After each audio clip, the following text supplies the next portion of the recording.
السلام علیکم ورحمۃ اللہ وبرکاتہ نحمدہ ونصلی علی رسولہ الکریم اما بعد۔ جیسا کہ میں نے اس سے پہلے کئی آڈیوز کے اندر یہ بات بتائی کہ ابھی جو حالات ہمارے سامنے بنے ہوئے ہیں کورونا کو لے کر، اس میں ہمیں کیا کرنا چاہیے اور کیا نہیں کرنا چاہیے، کئی چیزیں میں نے ذکر کی لیکن ایک مسئلہ جو ابھی بہت زیادہ لوگوں کے درمیان چل رہا ہے، میں اس کی کچھ ڈیٹیل آپ کے سامنے آج رکھنا چاہتا ہوں۔ جیسے ایک مسئلہ آ رہا ہے کہ اگر کوئی انسان کورونا کے اندر، اس بیماری کے اندر مر جائے تو کیا اس کو شہید کا درجہ ہے؟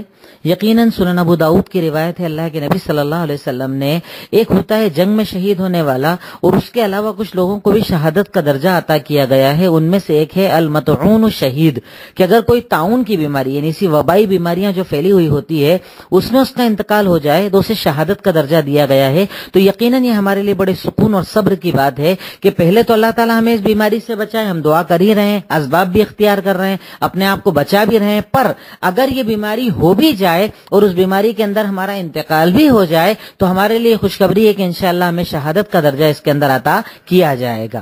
اب ایک مسئلہ اس کے اندر یہ آتا ہے کہ کئی ایسے لوگ ہیں جن کا اس بیماری کے اندر انتقال ہوتا ہے تو لوگوں کو انفیکشن سے بچانے کے لیے انہیں باقاعدہ پیک کر کے دیا جاتا ہے، پلاسٹک لگا کر دیا جاتا ہے اور یہ ہدایت ہوتی ہے کہ آپ کو اس کو کھولنا نہیں ہے، اسی حالت کے اندر انہیں دفن کرنا ہے۔ تو کئی جاہل ہمارے یہاں یہ باتیں بھی کر رہے ہیں کہ اگر کسی کو غسل نہیں دیا جا رہا ہے اس کا مطلب کہ اس کا عمل برا ہے، وہ غلط انسان ہے، وہ خراب انسان ہے۔ یہ بات کہنے کی دلیل آپ کے پاس کہاں سے آئی؟ آپ ایک چیز سمجھیں کہ شریعت مطہرہ نے، دیکھیے اسلام کی خاصیت ہے، اسلام کے علاوہ اور بھی مذہب دنیا کے اندر آئے پر وہاں پر سختیاں پائی جاتی تھی۔ ہم سے پہلے امتیوں کے اندر اتنی سختی تھی کہ اگر آپ کے کپڑے پر پیشاب کا چھینٹا لگ جائے تو آپ کپڑے کو دھو گے نہیں، آپ کو کپڑے کو اس حصے کو کاٹ کر پھینکنا پڑے گا، پر شریعت نے ہمیں کہا کہ آپ دھو لو، آپ کا کپڑا پاکیزہ ہو جائے گا۔ یعنی ہماری شریعت آسانی دیتی ہے، ہماری شریعت ہمیں آسانی دیتی ہے۔ اللہ تعالیٰ قرآن کے اندر کہتا ہے کہ لا یکلف اللہ نفسا الا وسعہا، اللہ تعالیٰ کسی بھی جان کو اس کی طاقت سے زیادہ بوجھ نہیں دیتا ہے، تو یہ آپ کی طاقت سے زیادہ کا بوجھ ہے نا۔ اگر شریعت نے آپ کو کہا ہے کہ بھئی جہاں تک آپ کی لمٹ ہو وہاں تک آپ کام کرو، جہاں آپ کی لمٹ ختم ہو جائے وہاں پر اللہ کے سپرد فیصلہ چھوڑ دو۔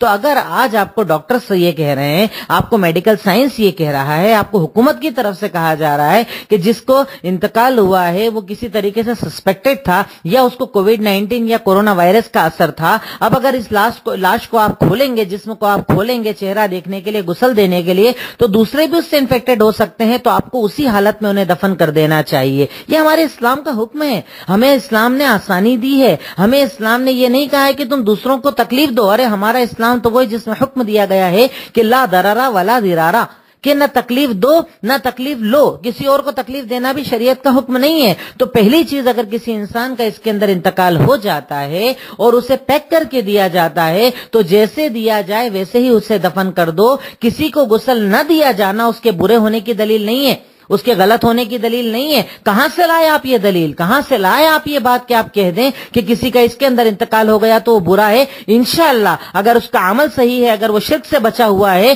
تو چاہے اس کو غسل نہ بھی دیا جائے، اسے کفن نہ بھی دیا جائے، انشاءاللہ اس کو شہید کا درجہ دیا جائے گا۔ تو یہ بیوقوفی بھری باتیں اگر کوئی کرتا ہے تو وہ جاہل ہے، وہ دین کو نہیں جانتا ہے۔ ایک اور مسئلہ یہ کہ کچھ خبر یہ بھی آ رہی ہے کہ جب پیک کر کے دیا جاتا ہے تو لوگ اسے غسل دینے کے لیے کھول دیتے ہیں، چہرہ دیکھنے کے لیے کھول دیتے ہیں۔ بھائیوں، اس عمل کو کرنے سے بھی بچو، کیونکہ آپ جب وہ عمل کرتے ہو نا تو غسل دینے والے کے انفیکٹڈ ہونے کا خطرہ ہے، جس گھر میں غسل دیا جائے وہاں لوگوں کو بیماری ہونے کا خطرہ ہے، جو سارا عمل کرنے والے ہیں ان کی بیماری ہونے کا خطرہ ہے۔ تو بھائی اس سے بھی اپنے آپ کو بچاؤ، یہ عمل نہ کرو، جذباتی نہ بنو۔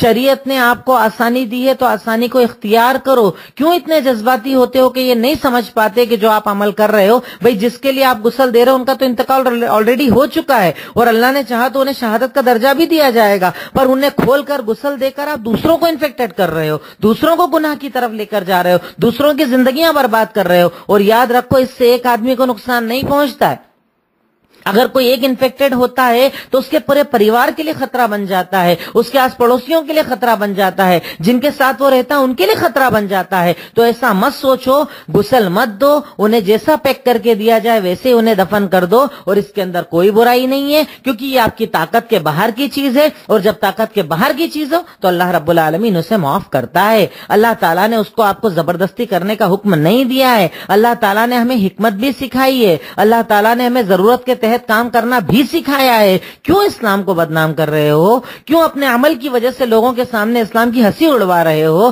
آج چاروں طرف وہ میڈیا، وہ لوگ کہ جو نفرت پھیلانا چاہتے ہیں، انہیں آپ پوائنٹ دے رہے ہو، انہیں آپ طریقے دے رہے ہو، انہیں آپ ذریعے دے رہے ہو. اللہ کے لیے اپنے آپ کو سنبھالو، اپنے جذبات کو سنبھالو. ابھی بھی ریگولر شکایتیں آ رہی ہیں کہ مسلم علاقوں کے اندر لوگ گھروں میں نہیں بیٹھ رہے ہیں. اس کے مقابلے میں آپ لوگوں کو دیکھیں، لوگوں نے اپنے گھروں کو بند کر دیا، تعلقات کو بند کر دیا. کیا برا لگ رہا ہے آپ کو؟ لاک ڈاؤن برا لگ رہا ہے؟ میں آپ کو ایک مثال دیتا ہوں لاک ڈاؤن کی، جو اس سے پہلے بھی ہم لوگوں نے دیکھا. وہ لاک ڈاؤن جو حضرت یونس علیہ السلام کے ساتھ ہوا تھا کہ اللہ رب العالمین نے کسی بات پر ان سے ناراضگی کا اظہار کیا، پانی کے اندر ان کو گرا دیا گیا اور مچھلی کے پیٹ میں وہ چلے گئے. بتائیے وہ لاک ڈاؤن تھا کہ نہیں تھا؟ آج کے لاک ڈاؤن کے اندر آپ اپنے گھر کے اندر ہو، اپنے گھر والوں کے ساتھ ہو، نعمتیں کھا رہے ہو، کھلی فضا کے اندر ہواؤں میں سانس لے رہے ہو، آپ کے پاس انٹرنیٹ ہے، آپ کے پاس موبائل ہے، آپ کے پاس ٹی وی ہے دل بہلانے کے لیے. حضرت یونس علیہ السلام جن کے بارے میں اللہ تعالیٰ نے قرآن کے اندر کہا کہ وہ تو اندھیرے کے اندر تھے، وہ تو تاریکی کے اندر تھے. ایک تو سمندر کا اندھیرا، دوسرا رات کا اندھیرا، تیسرا مچھلی کے پیٹ کا اندھیرا. اب سوچو مچھلی کے پیٹ میں کتنی آکسیجن ہوگی، آپ کے پاس تو کھلی ہوائیں سانس لینے کے لیے. وہاں پر مچھلی کے پیٹ کے اندر کتنی بدبو رہی ہوگی. اس کے بعد بھی اس لاک ڈاؤن کے اندر وہ رہے کیونکہ اللہ کا حکم تھا، اور وہاں سے اللہ تعالیٰ کو پکارتے رہے کہ لا الہ الا انت سبحانک انی کنت من الظالمین. اے اللہ تیرے سوا کوئی عبادت کے لائق نہیں، تو بابرکت ہے، یقیناً میں ہی ظالموں میں سے ہوں، میں گنہگاروں میں سے ہوں، میں خطا کاروں میں سے ہوں. یعنی وہ گھبرائے نہیں اس لاک ڈاؤن سے، بلکہ اس کا پالن کیا، وہاں پر رکے رہے کیونکہ میرا رب مجھ سے ناراض تھا، اس لیے لاک ڈاؤن آیا میرے اوپر، اور وہاں سے دعا مانگتے رہے تو اللہ تعالیٰ نے انہیں دوبارہ زندگی دے دی. اللہ تعالیٰ نے کھلی فضاؤں میں زندگی دے دی. اللہ کے لیے مسلمانوں سمجھو، بات کو سمجھو، لوگوں کی سازشوں کو سمجھو. میں جانتا ہوں کہ ایسا نہیں کہ صرف مسلم محلوں کے اندر لوگ کھلے گھوم رہے ہیں، ہر جگہ یہ معاملات ہو رہے ہیں، پر آپ کو جب اگر ہائی لائٹ کیا جا رہا ہے، آپ کے دکھاوے کو ہائی لائٹ کیا جا رہا ہے، آپ کے محلوں کو ہائی لائٹ کیا جا رہا ہے، تو کم سے کم موقع مت دو. یہ لاک ڈاؤن ختم ہو جائے گا کچھ دنوں کے اندر، یہ حالات بدلیں گے کچھ دنوں کے اندر، پر اس کے بعد نفرتیں پھیلے گی، اس کے بعد آپ کے خلاف ماحول بنایا جائے گا، اس کے بعد آپ کے خلاف پلاننگ کی جائے گی. تب کیا ہوگا؟ اپنے آپ کو بچاؤ، اپنے آپ کو سنبھالو، اپنی زندگیوں کو سنبھالو، اپنے محلوں کو سنبھالو. اس کے لیے ضرورت ہے کہ علماء، ذمہ دار، محلے کے سمجھدار لوگ باہر آئیں، اپنے اپنے گھروں کے اندر سختی کریں کہ ہمیں باہر نہیں جانا ہے، گھومنے کے لیے نہیں جانا ہے، راستوں اور چوراہوں پر نہیں بیٹھنا ہے. کچھ دن کا لاک ڈاؤن ہے، انشاءاللہ ہم لا الہ الا انت سبحانک انی کنت من الظالمین پڑھتے رہیں، اللہ تعالیٰ اسے حل کر دے گا. اور ہم گھبرا رہے ہیں. ارے الحمدللہ ہم تو یہ ایمان رکھتے ہیں کہ اصل زندگی تو مرنے کے بعد ہی شروع ہوتی ہے. اصل زندگی تو قبر کے اندر شروع ہوتی ہے. وہ قبر کہ جس کے اندر اگر نیک اور مومن کو ڈالا جاتا ہے تو اللہ تعالیٰ سنن ابو داؤد کے اندر اللہ کے نبی نے لمبی روایت کے اندر پورا طریقہ بتایا مرنے سے لے کے دفن اور قبر تک کا، کہ جب قبر کے اندر اگر نیک مومن کو ڈالا جاتا ہے، 3 سوال جواب اس سے ہو جاتے ہیں، تو اس کے بعد تو اللہ کا حکم ہو جاتا ہے البسوہ من الجنہ وَافْتَحُوا لَهُ بَابًا إِلَى الْجَنَّةِ، کہ اس کو جنتیوں کا لباس پہنا دو، اس کے لیے جنت کا بچھونا بچھا دو، اس کے لیے جنت کی کھڑکی کھول دو. وہ خوش ہو جاتا ہے اور کہتا ہے کہ میرے گھر والوں تک خبر پہنچا دو کہ میں خوشی کے اندر ہوں. اس کی قبر کو وسعت دے دی جاتی ہے، اس کے قبر کو وسیع کر دیا جاتا ہے. تو اگر شرک پر نہیں ہے انشاءاللہ تو یہ شہادت کی موت تو اس کے لیے افضلیت والی بات ہے. کس بات کا ڈر، کس بات کا خوف ہے، کس بات کے اپنے آپ کو اتنا ٹینشن کے اندر ڈال دیا. میں نے کل کی آڈیو کے اندر بھی یہ بات کہی تھی کہ اتنا غم، اتنی فکر. آج کے دن بھی میں نے کئی انتقال کی خبریں سنی، اچھے لوگ، تندرست لوگ ہیں، اچانک ہارٹ اٹیک آ رہے ہیں. کیوں ٹینشن کر رہے ہو، کیوں غم کر رہے ہو؟ ارے یہ دنیا تو آزمائش ہے، یہ دنیا تو قید خانہ ہے، یہ دنیا تو آزمائش کا گھر ہے. اس سے اتنے سے ڈر گئے. ارے ہمارے انبیاء نے کتنی تکلیفوں کو اٹھایا، ہمارے صحابہ کرام نے بھکمری کو اٹھایا. خود اللہ کے نبی صلی اللہ علیہ وسلم کا کیا وہ لاک ڈاؤن آپ کو یاد نہیں کہ جب کفار مکہ نے آپ کو شیب ابو طالب کی جو شیب یعنی ایک گفا تھی اس کے اندر قید کر دیا تھا، مہینوں آپ اس کے اندر رہے، بھوکے پیاسے رہے. صحابہ کرام کہتے ہیں کہ پتیاں کھا کر اپنا گزارا کیا کرتے تھے. ایک صحابی نے کہا کہ مجھے ایک مرتبہ چمڑے کا ایک ٹکڑا مل گیا، میں نے اسے پانی میں ابالا اور اس پانی کو پیا اور اپنی بھوک کو مارا. ارے آپ کے پاس تو ساری نعمتیں ہیں، اس کے بعد بھی آپ پریشان. اس کے بعد بھی آپ فکر کر رہے ہو, اس کے بعد بھی آپ غم کر رہے ہو, اس کے بعد بھی ٹینشن کے اندر مرے چلے جا رہے ہو. کیا وجہ ہے؟ خود بھی سکون کے اندر رہو, اپنے گھر والوں کو سکون دو. سکون کے کئی ذریعے شریعت نے ہمیں دیے, سکون کے کئی ذریعے جو شریعت نے ہمیں بتائے کہ اللہ تعالیٰ قرآن کے اندر کہتا ہے الا بذکر اللہ تطمئن القلوب, اللہ کا ذکر کرنے سے دلوں کو سکون آ جاتا ہے, دلوں کو اطمینان آ جاتا ہے. تو اللہ کا ذکر کرو نا, اطمینان کے لیے اللہ کو یاد کرو نا, اطمینان کے لیے قرآن کو پڑھو نا. ارے اللہ تعالیٰ تو سورہ طلاق قرآن کے اندر ہمیں حکم دیتے ہوئے کہتا ہے وَمَن يَتَوَکَّلْ عَلَى اللَّهِ فَهُوَ حَسْبُهُ, کہ اگر کوئی اللہ پر بھروسہ کرتا ہے نا تو اللہ انف کافی ہے, ختم, اللہ ہے بس کافی ہو گیا, بات ختم ہو گئی. پھر کس بات کی فکر ہے, پھر کس بات کا ٹینشن ہے؟ ذرا سی کھانسی چل جائے ٹینشن, ذرا سی سردی ہو جائے ٹینشن, بخار آ جائے ٹینشن. ارے ہر چیز نہیں ہے. آپ دیکھو ماشاءاللہ آج تو کتنی خوشی کی بات ہم لوگوں نے دیکھی, آپ پیپرز کی نیوز پڑھیے کہ آج تقریباً 9-10 لوگ پازیٹیو تھے اور علاج کے اندر الحمدللہ ان کو شفا ملی اور اب وہ نیگیٹو ہو گئے. تو مطلب شفا مل رہی ہے, مرنے والوں کی تعداد زیادہ نہیں ہے, پر مر رہے ہیں لوگ ڈر کے مارے زیادہ مر رہے ہیں. کتنے انتقال آج ہمارے یہاں ہوئے,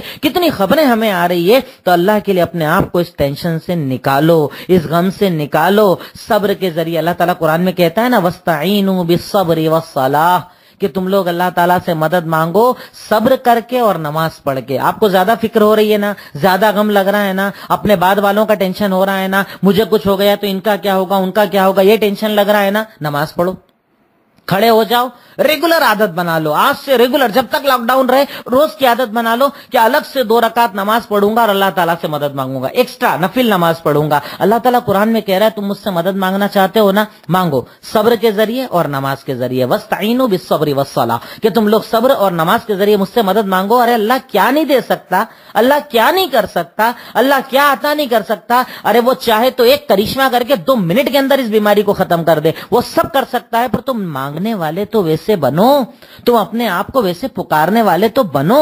ارے اللہ تعالیٰ نے قرآن میں نبیوں کی دعا بتائی, یعنی عام نارمل لوگ نہیں, ہم جیسے نبیوں کی دعائیں سکھا رہا ہے کہ انما اشکو بثی وحزنی الی اللہ, اے اللہ میں اپنی شکایت, اپنا غم, اپنی فکر صرف تجھے بتاتا ہوں, کیونکہ تو ہی تو حل کرنے والا ہے نا.